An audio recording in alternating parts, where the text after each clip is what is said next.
আমার যেটুকু সাধ্য সেটুকু দিয়েই লড়বো। হেরে যাব ভাবছি কেন, স্বপ্নগুলো গড়ব।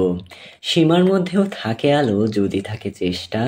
অসম্ভবের দেয়াল ভেঙে আনবো নতুন দিশা। আজকের বিতর্কের বিষয় নির্ধারিত হয়েছে আমার যেটুকু সাধ্য। এই বিষয় সম্পর্কে আমি আমার বক্তব্য শুরু করছি। আচ্ছা, সাধ্য কি? সাধ্য হলো কোনো কিছু করার সামর্থ্য।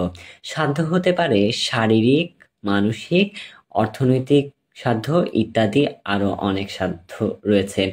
সকালবেলা ঘুম ভাঙতেই পড়ালেখার চাপ, না করলেই মারতে আসে নিজের মা বাপ। বর্তমান সমাজ চিত্রে পাশের বাসার আন্টি এসে যখন আমার মাকে বলেন তার ছেলে জিপিএ 5 পেয়েছে, তখন আমার মাও আমাকে অতিরিক্ত পড়ার চাপ দেন। আর এই পড়ার চাপের মাধ্যমেই এদেশের প্রায় 30% শিক্ষার্থী পড়ালেখায় পিছিয়ে পড়ে।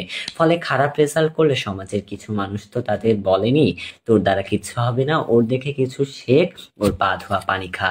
আর এ থেকেই সৃষ্টি হয় হীনমন্যতা, রাগ, ক্ষোভ। কেন? আমার যেটুকু সাধ্য তা দিয়ে কি আমি চেষ্টা করেছিলাম না জিপিএ 5 পাওয়ার জন্য? গোল্ডেন A+ পাওয়ায় যখন অভিভাবকদের একমাত্র আশা, তখন তো বাড়বেই শিক্ষার্থীদের মধ্যে হতাশা। মাননীয় মডারেটর, যে কিশোর বয়স দুর্বারকে জয় করার ক্ষমতা রাখে, সে বয়স যখন অপরাধের কালো ধোঁয়ায় হারিয়ে যায়, তখন পুরো জাতিকে যেন ভয়ঙ্কর কিছুর বার্তা দিয়ে যায়। আর সেই জন্যই 2000 সালে বাংলাদেশে কিশোর অপরাধ ছিল 13.7%, যা 2020 সালে এসে দাঁড়িয়েছিল 38.9%। আমার যেটুকু সাধ্য তা দিয়ে কি সুষ্ঠু আইন প্রয়োগ করে কিশোর অপরাধ রোধ করতে পারবো না? হয়তো বা পারবো। যে হাত দিয়ে দেশ গড়ার স্বপ্ন দেখি, সে হাত দিয়ে যখন করা অপরাধের বাস্তব ঘটনা দেখি, তখন দুশ্চিন্তায় পড়ে যায় দেশের ভবিষ্যৎ নিয়ে। যুবক যারা লেখাপড়া করে বসে আছে আজ, বেকার হয়ে ঘুরছে তারা, পাচ্ছে না কোনো কাজ। হ্যাঁ, এভাবেই পৃথিবীর প্রায় 151 মিলিয়ন মানুষ বেকার। এত কোটি মানুষ যখন পড়ালেখা করে চাকরি না পেয়ে ঘরে বসে থাকে, তখন তাদের মধ্যে জমা হতে থাকে তীব্র ক্রোধ। আর এই ক্রোধ থেকেই তারা জড়িয়ে পড়ে চুরি ডাকাতির মতো অপরাধে। আমার যেটুকু সাধ্য তা দিয়ে আমি একজন উদ্যোক্তা হয়ে কি বেকারত্ব রোধ করতে পারতাম না? হয়তো বা পারতাম।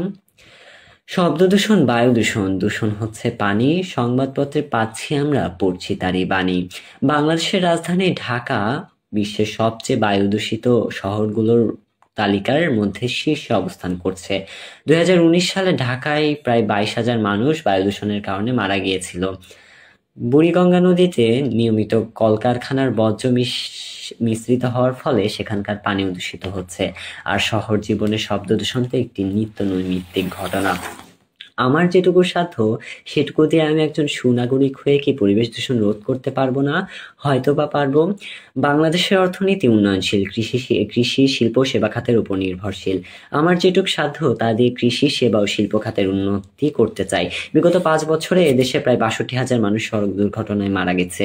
আমার এলাকার একজন ক্ষুদে বিজ্ঞানী তাহের মাহমুদ তারিফ, যিনি অক্সিজেন জেনারেটর আবিষ্কার করে বাংলাদেশের তুমুল আলোচনায় এসেছিলেন, তিনিও গত বছর সড়ক দুর্ঘটনায় মারা যান। আমার যেটুকু সাধ্য তা দিয়ে কি আমি সুষ্ঠু সড়ক ব্যবস্থা প্রয়োগ করে তারিফের মতো সম্পদকে বাঁচাতে পারবো? হয়তো বা পারবো। হানিফ সংকেতের ইত্যাদি অনুষ্ঠানে দেখানো হয়েছিল মমতাজ মিয়া নামক একজন রিকশাওয়ালা সম্পূর্ণ অপরিচিত একজন ব্যক্তিকে নিজের বাড়িতে নিয়ে এসে বাবার মতো যত্নার্থী করছেন গত 10 বছর ধরে। আচ্ছা, আমার যেটুকু সাধ্য সেটুকু তা দিয়ে কি আমি মমতাজ মিয়ার মতো সমাজের কিছু মানুষকে সাহায্য করতে পারবো? হয়তো বা পারবো।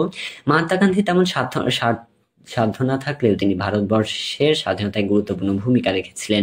একজন মানুষের সাধ্য কতদূর যেতে পারে তা ইলন মাস্কের ফ্যালকন 9 রকেট মহাকাশ থেকে পৃথিবীর অবতরণের মতো অসম্ভবকে সম্ভব করে দেখিয়েছেন।